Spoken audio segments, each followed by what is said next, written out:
जय महादेव। हर हर महाकाल। भगवान शिव से प्रार्थना करते हैं कि समग्र विश्व में यूं ही शांति बना रहे, लोग एक दूसरे से प्रेम करता रहे, लोग हिंसा को त्याग करके अहिंसा में विश्वास रखें और जीवों पर दया करें। दरअसल यह त्यौहार ही जीवों पर दया, करुणा, ज्ञान, संस्कार और विवेक का प्रतीक माना जाता है। दरअसल हम बात कर रहे हैं हरतालिका तीज को।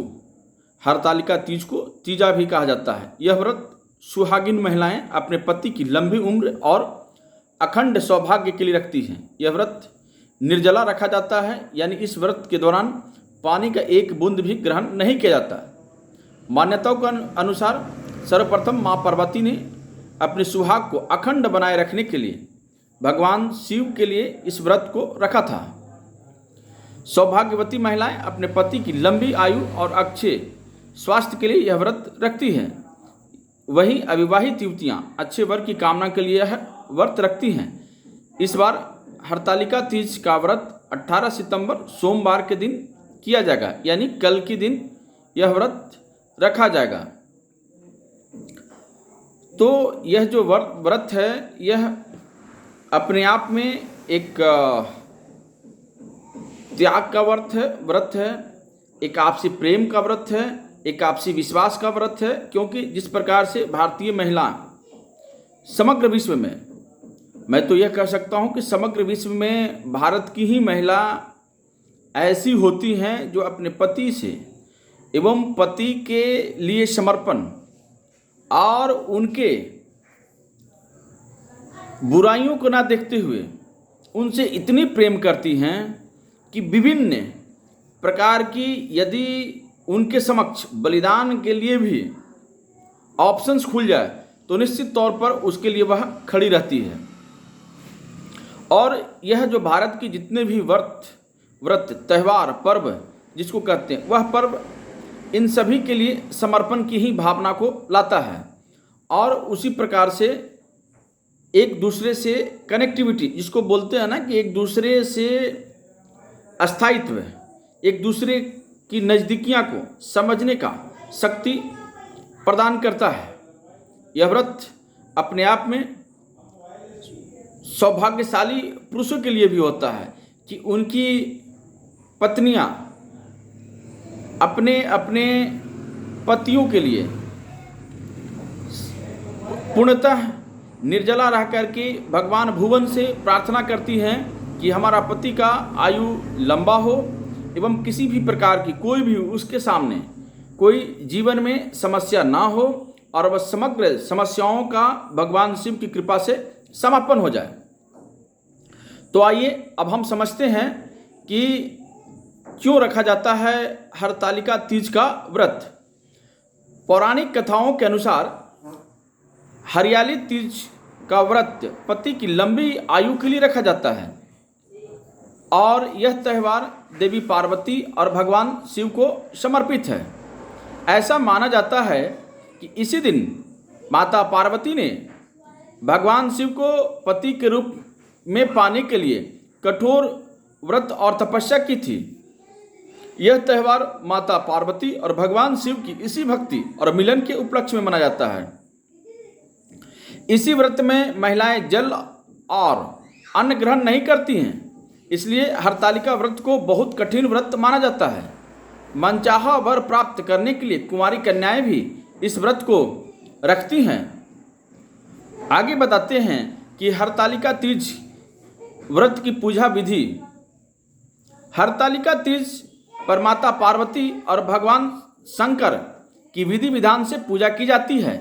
हरतालिका तीज प्रदोष काल में किया जाता है। सूर्यास्त के बाद के दिन मुहूर्त को प्रदोष काल कहा जाता है। यह दिन रात के मिलन का समय होता है। इसी दिन भगवान शिव, माता पार्वती और भगवान गणेश की बालू, रेत और काली मिट्टी की प्रतिमा हाथों से बनानी चाहिए। पूजा स्थल को फूलों से सजाकर एक चौकी रखें और उस चौकी पर केले के पत्ते रखकर भगवान शंकर, माता पार्वती और भगवान गणेश की प्रतिमा स्थापित करें। देवताओं का आह्वान करते हुए भगवान शिव, माता पार्वती और भगवान गणपति का सोपाचर पूजन करें। इस दिन सुहाग की पिटारी में सुहाग की सारी वस्तु रखकर माता पार्वती को चढ़ाया जाता है। इसमें शिव जी को धोती, अंगोछा चढ़ाया जाता है। यह सुहाग समग्र सामग्री सास के चरण स्पर्श करने के बाद ब्राह्मणी और ब्राह्मण को दान दे देनी चाहिए। पूजन के बाद तीज की कथा सुननी चाहिए।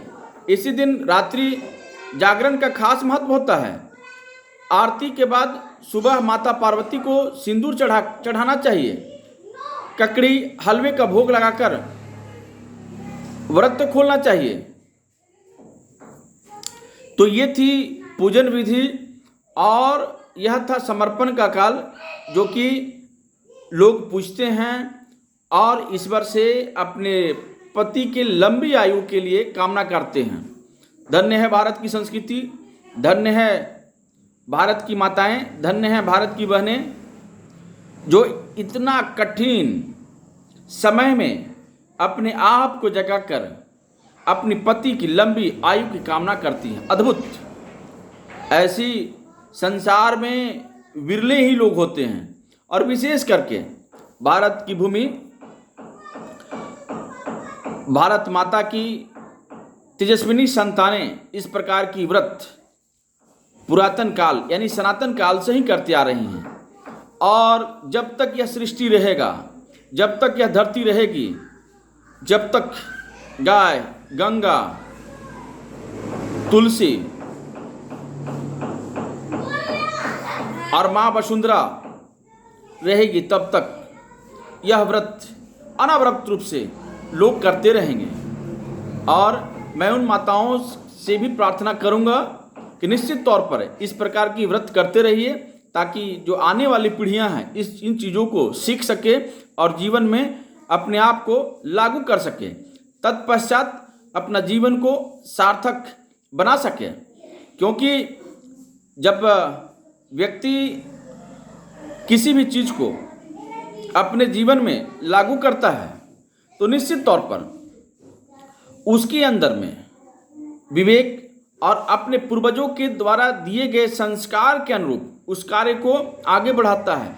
और जब वह कार्य आगे बढ़ता है तो निश्चित तौर पर अपने पूर्वजों का ज्ञान को प्रकाशित करके अपने जीवन को आगे निकालते हैं। तो धन्यवाद आप सभी को, पुनः नए एपिसोड में और नए चीज़ों के साथ में ला करके आपके समक्ष खड़ा होंगे और आपको इन चीज़ों को बताते रहेंगे। तब तक अगर यह वीडियो आपको अच्छा लगे तो निश्चित तौर पर हमारे YouTube चैनल टेलीकॉम गुरु सिकंदर कुमार को लाइक करें, सब्सक्राइब करें। और यदि यह वीडियो हमारे फेसबुक पर देख रहे हैं तो निश्चित तौर पर हमें फॉलो करें, लाइक करें, शेयर करें, ताकि इस प्रकार की वीडियो हम आपके साथ में शेयर करते रहें और ज्ञानवर्धक चीज़ों के आपके समक्ष उपस्थित करते रहें। धन्यवाद।